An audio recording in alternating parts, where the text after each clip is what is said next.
سلسلة لقاء مع الموجه. وما تنساوش كذلك أصدقائي أنكم ديروا لايك وسبسكرايب بالنسبة للاشين ديالنا وتفعلوا الجرس ديال الجرس باش أنكم توصلوا بجديد الحلقات. Alors, prenons cette réflexion sur trois niveaux. Le premier niveau, c'est Roland Barthes, comme j'ai dit. Deuxième niveau, Antoine Compagnon. Et troisième niveau, Todorov, Éminent, Kundera. On va prendre à chaque niveau ce que chacun considère comme exclusivement et fortement littéraire et le lier à chaque niveau avec les autres.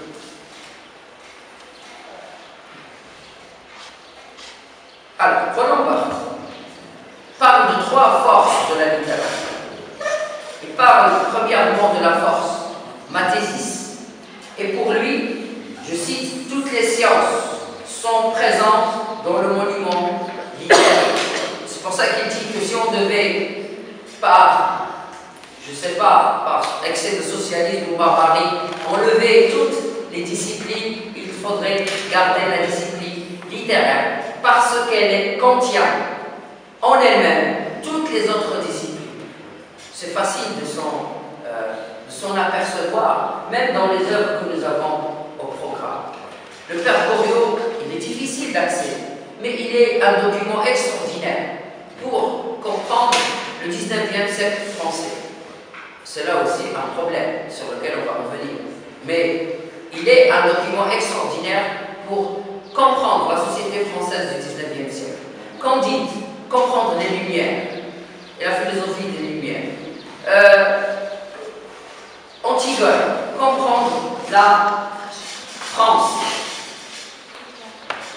sous l'occupation allemande, etc., etc. Et bien sûr, il y a mieux, il y a des livres, il y a la science-fiction, et la science-fiction, elle nous renseigne sur les sciences. Moi, je dis toujours à mes élèves une chose. Un livre un roman, je ne sais pas si vous en avez entendu parler, qui est paru il y a quelques années maintenant, qui s'appelle La Formule de Dieu. C'est un auteur brésilien. Bien sûr, c'est un livre qui est traduit et qui parle d'Einstein, d'une théorie soi-disant pourquoi Einstein il a prouvé scientifiquement et mathématiquement que Dieu existe. Je dis à mes élèves, si j'avais lu ce livre alors que j'étais lycéen, je n'aurais pas fait littérature. Parce que ce roman, un roman, contient l'explication de toutes les théories de physique qui existent aujourd'hui de façon pédagogique, de façon vulgarisée, de façon à ce qu'on comprenne ce qu'on ne peut pas comprendre à l'école marocaine. C'est-à-dire pourquoi on fait ce qu'on fait. Je ne sais pas s'il y a des anciens scientifiques parmi vous, mais l'expérience que j'ai du cours scientifique, c'est une expérience d'abstraction totale et définitive. Barthes dit que cependant, en cela véritablement encyclopédique, la littérature fait tourner des savoirs et n'en fétichise aucun. C'est-à-dire qu'elle contient tous les savoirs, mais son objectif principal, ce n'est pas ces savoirs. Et elle est faite de façon à ce qu'elle contienne tous ces savoirs, et c'est cela qui est sa richesse. Aussi, il y a un grand littérateur qui s'appelle Borges, qui est un Sud-Américain, qui dit ce mot très exact, très, je dirais, juste. La littérature couvre les lacunes de l'histoire. C'est-à-dire ce qu'on trouve, ce qui n'est pas écrit dans les livres d'histoire. Vous savez que l'histoire, elle est toujours écrite par ceux qui détiennent le pouvoir. Mais la littérature, elle est hors pouvoir. Et donc, elle contient ce qu'on ne peut pas avoir dans ce qui est officiel et réglementé. Alors, suite à cela, on va avancer de façon verticale, d'accord? Et ensuite, logique à cela, Antoine Compagnon cite Zola, qui dit que la vérité est que les chefs-d'œuvre du roman contemporain en disent beaucoup plus long sur l'homme et sur la nature que de graves ouvrages de philosophie, d'histoire et de critique. Donc on voit que ça rejoint la mathésis de Roland Barthes. Et il considère la littérature, je cite Compagnon, comme un exercice de pensée et expérience d'écriture. La littérature répond à un projet de connaissance de l'homme et du monde. Mais Compagnon, il va un tout loin. Et il développe, si vous voulez, en quelque sorte cette mathésis pour dire que, étant capable de nous renseigner ou étant capable de développer nos connaissances sur le monde, la littérature contient en elle-même un pouvoir moral, dans le sens où elle contribue à nous informer sur ou à prêcher, on va dire, à plaidoyer pour une vision du monde, donc pour une certaine morale. Et donc c'est une source de morale. À cela, il faudrait ajouter qu'elle n'est pas source d'une morale, mais d'une certaine morale, qui est bien sûr diverse et diversifiée, qui est par définition subjective. Chaque livre, chaque roman, chaque auteur va prêcher pour sa morale. Et donc, en même temps, la littérature, elle permet de nous introduire sur la question de la morale, parce qu'il permet de développer notre connaissance de la réalité, et en même temps, il nous introduit à une vision de la morale qui est multiple et pas unique. Parce que, comme on dit, l'homme le plus dangereux, c'est celui qui a lu un seul livre. Et donc, ceux qui prêchent pour une morale, d'accord, c'est dangereux. Mais la littérature, elle est moraliste, mais elle ne prêche pas pour une seule morale. Plus concrètement, Todorov nous dit donc la littérature permet d'élargir le champ de nos connaissances. Et donc, il va faire d'un être humain, il va améliorer son niveau de connaissance du monde. Et ce que dit aussi Compagnon dans la première leçon inaugurale, en disant que la littérature permet d'élargir le champ des connaissances, il dit qu'elle fait de l'être humain un être humain meilleur et plus compétent. Et il donne des statistiques qui montrent que les diplômés de littérature en France, même s'ils ont du mal à intégrer le monde du travail au départ, mais après, quand ils l'intègrent, ils avancent mieux que les diplômés des autres spécialités. Parce que la littérature leur donne des compétences que les autres spécialités ne leur permettent pas d'avoir.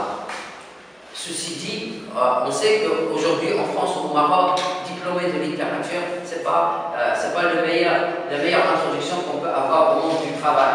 Mais ils prouvent leurs compétences par la suite.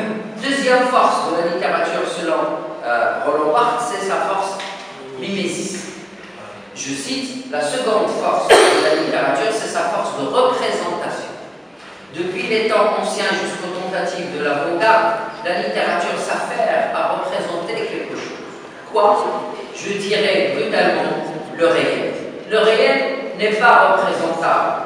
Et c'est parce que les hommes veulent sans cesse le représenter par des mots qu'il y a une histoire de la littérature. Et il y a quelque chose qui peut paraître paradoxal dans le propos de Roland Barthes, c'est-à-dire il dit que la littérature est là pour objectif, est là pour désir, est là pour ambition de représenter le réel. Mais le réel n'est pas représentable. Il est seulement démontrable, dit-il. C'est-à-dire que ça rejoint un tout petit peu ce qu'on a dit tout à l'heure. La littérature cherche à dire la réalité. Si elle ne cherche pas à dire la réalité, c'est qu'elle n'est pas authentique. Et si elle n'est pas authentique, elle est fausse et donc elle n'est pas valable. Cherche à dire la réalité, mais il ne peut jamais la dire parce que personne ne peut prétendre détenir la réalité. Donc, elle nous permet d'avancer un tout petit peu dans le chemin vers la réalité du monde et notre réalité, mais il ne permet pas de nous dire nous sommes arrivés et c'est en cela qu'elle est extraordinaire. Je dirais même que ça ne dépend pas des courants littéraires. Ça ne dépend pas du fait que tel livre, tel roman, il est réaliste, et fantastique, ou science-fiction. Quel que soit le courant littéraire choisi, c'est toujours de la réalité, d'une certaine réalité qu'on parle. Mais à garder que ce n'est pas une vérité finale et finie, parce que si on dit que la littérature dit la réalité, c'est tuer la littérature. Et quand on voit Barthes, et quand on lit avec plus je dirais, de précision et de patience, on se rend compte qu'est-ce qu'il dit.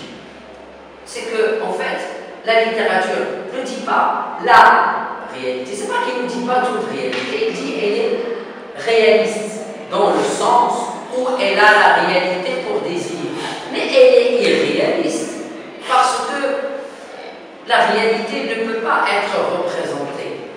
Et c'est dans cette nuance-là qu'il faudrait comprendre Barthes, d'accord? Et dire que, au fait, il n'y a pas de vérité, il y a plusieurs vérités dans la réalité. Mais la littérature ne peut pas parler d'autre chose que de la réalité. Parce que la littérature, c'est quoi? C'est la question de l'art. C'est la littérature, en fait. Le matériel, je dirais, la base de la littérature, le matériel premier utilisé par la littérature, c'est quoi? C'est la langue. C'est la langue. Et la langue, elle parle de quoi, en fin de compte? De la réalité. Est-ce qu'on pourrait trouver une langue qui est en dehors du réel? Ça n'existe pas. Comment je peux parler en une langue qui ne parle pas de la réalité? C'est impossible. Donc, il y a toujours une part de réel dans la littérature, c'est pourquoi elle est toujours existe. Quand j'ai parlé tout à l'heure de ce que les choses vont devenir par la suite, on parle surtout de ça, parce qu'on a pris les choses. Lorsqu'on a dit que la réalité ne peut pas, la littérature ne peut pas enseigner dans la réalité, on a dit dans quelle est inutile, dans quelle sert à rien, donc on va la classer quelque part et on va la délaisser. D'accord? Alors, par exemple, dans ce même sens, j'essaierai d'avancer un tout petit peu plus vite. Bergson, d'ailleurs cité par un compagnon dans cette même conférence inaugurale, dit qu'en fait, la littérature, elle parle de la réalité dans la mesure où elle nous permet de nommer ce qu'on n'a pas encore pu nommer. C'est-à-dire, c'est une réalité qui existe en moi, quelque part. C'est des choses que je sais, mais je n'avais pas encore l'outil de le nommer. Et donc, il me renseigne moi-même sur ce que je n'ai pas encore pu arriver à dire, c'est-à-dire ma propre réalité.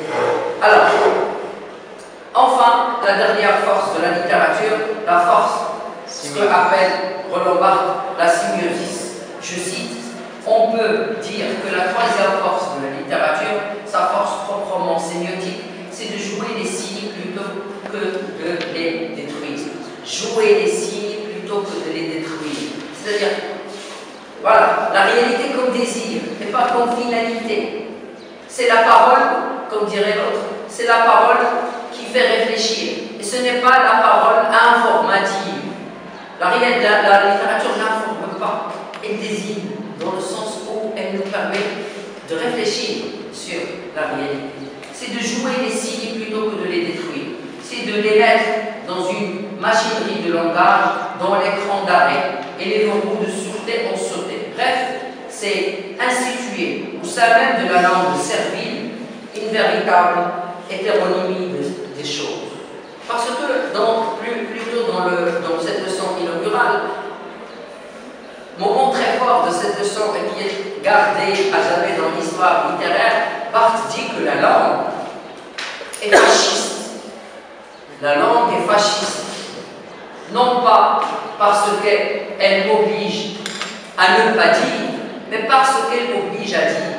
C'est-à-dire que la langue, par sa nature même, elle est déjà, il y a déjà en elle sa propre réalité qui l'oblige à comprendre, à percevoir en utilisant cette langue. Et le seul moyen de sortir de ce fascisme pour Barthes, c'est la littérature.